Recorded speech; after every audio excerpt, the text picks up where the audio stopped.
Okay, I think I got enough of it. I'm just holding the video camera as I get up here. Now see, this has to go like that. See how this is oblong? See how I made the hole? I made the hole oblong, so I didn't have to make it any bigger than I had to. And that's gonna be able to fit up in there, I believe. I'm gonna have to make sure I'm not hitting anything. With stucco ceilings, there's wire up there, razor wire type stuff, and you have to make sure the backing of that is moved out of the way. So that's why I took my crummy screwdriver and kind of wedged that out of the way, because this has to be pushed right up.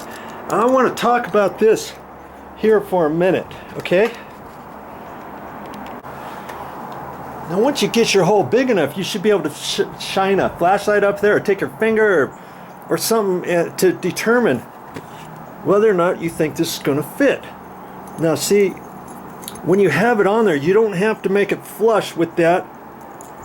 When this is pushed down, you got to make sure you got enough threads coming through there to where this will pop up properly, okay?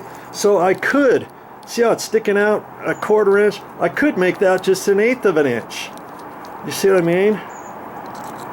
Even though it's inset, I just need to make sure that this thing pops out the whole way, because if it only pops out like that and you try to tighten it up, there's no way you're going to tighten it up, because the screw's not going to come through the hole, right? Okay, then this thing here, I can screw this onto the threads about 1/4 of an inch. Well, if you need to gain 1/16 of an inch, you can loosen that up just a little bit, so you got just a little bit of extra room for this to pop up there. And then as this comes down, this will tighten up on the threads to a certain extent to get it up there if you need more room. Now I'm pretty sure this is plenty. This is plenty of room.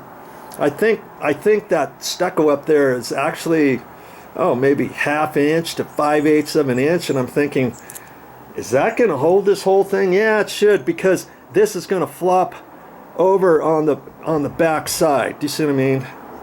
And you'd have to crack the stucco out all the way through.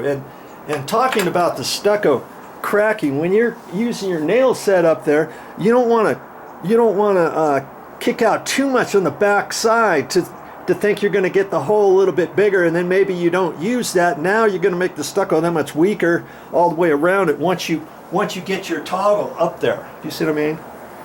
Okay, so now I'm almost ready. I need to double check, make sure it'll slip through there properly without it gouging on the side. And I can, as long as I can push it up yay far, then I can gently pull down and know that I'm all set to go. Okay, so that's my next step, and I'm going to be putting this one in. Be right back.